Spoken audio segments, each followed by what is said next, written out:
Hi, second graders. Today, what we're going to be doing for math is just the practice page, okay? We're going to be doing page 355. So, when you turn to page 355, it shows two pages. It will be 354 and 355. You do not have to do this page, okay? So, if you want to save it for another time, you can do that. If you want to try it, you can do that, but you can just cross it right out if you want to because we are not going to do page 354 today. We are just going to do page 355. We have a pretty lengthy assessment to do tomorrow. It's not anything hard. It's all stuff you know how to do. It is one of those tests that looks longer because there's a lot of pages, but there's really only two or three questions on each page. So what I want us to do today is just two or three problems that will help us prepare for the assessment tomorrow.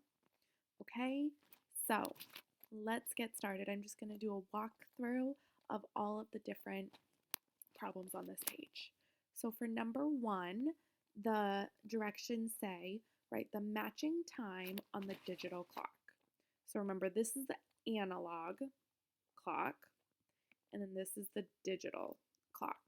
So it's been a little time since we have told time, but remember, the small hand is the hour hand, the long hand is the minute hand, right? And then you check what the last number is the hour hand went by, and that goes on the left side of the dots. And then you check where the minute hand is pointing. Remember, we count by fives starting from 1 all the way around the clock. And then once we get to 12, that's just where we would say o'clock when the minute hand is on it. Remember, 6 is 30. Those are the first two we learned, right? And then we remembered the 3 is a quarter past or quarter to, okay? So the minute hand is pointing at the 3. We start at the 1 and count 5, 10, 15, right? And then that number would go in the minute hand, and then I'm going to leave the hour hand up to you.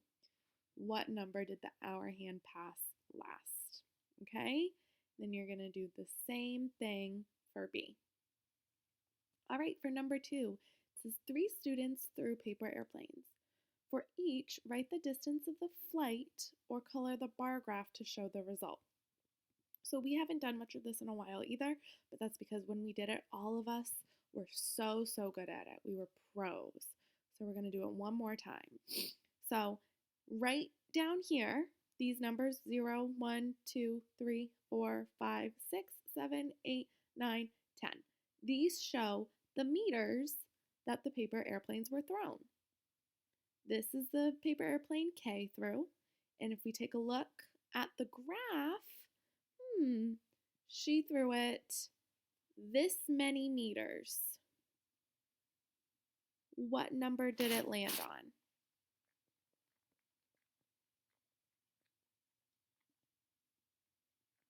6, right? 1, 2, 3, 4, 5, 6.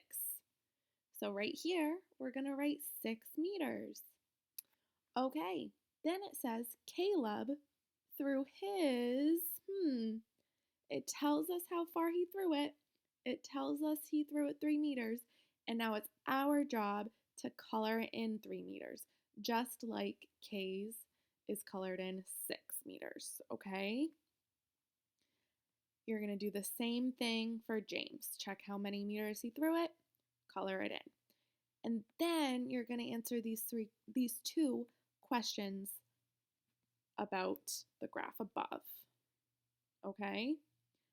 The first question says, who threw their plane the farthest? Did K with 6 meters, Caleb with 3, or James with however many he threw? You don't have to look at the numbers either. If you take a look at the graph after you color it in, that should tell you the bar graph or the bar that goes out the furthest. And then the second question says, how many meters did K's airplane fly? Okay, so answer those two questions. And then the last question says, draw pictures to show how to regroup. Then complete the equation. So our equation is 127 take away 55. We can see right here only 2 groups of 10. It's going to be very tricky to take away 5 groups of 10 from this drawing. So you're going to have to do some trading, take out that hundreds blocks, and put in how many 10s for the 100? 10 10s, right? And then cross out the blocks, okay? So just do this one page. If you want to go back and look at some of the older pages we've done for a little bit of practice before you do the quarterly assessment tomorrow, I think that might be a great idea. Good luck, my friends.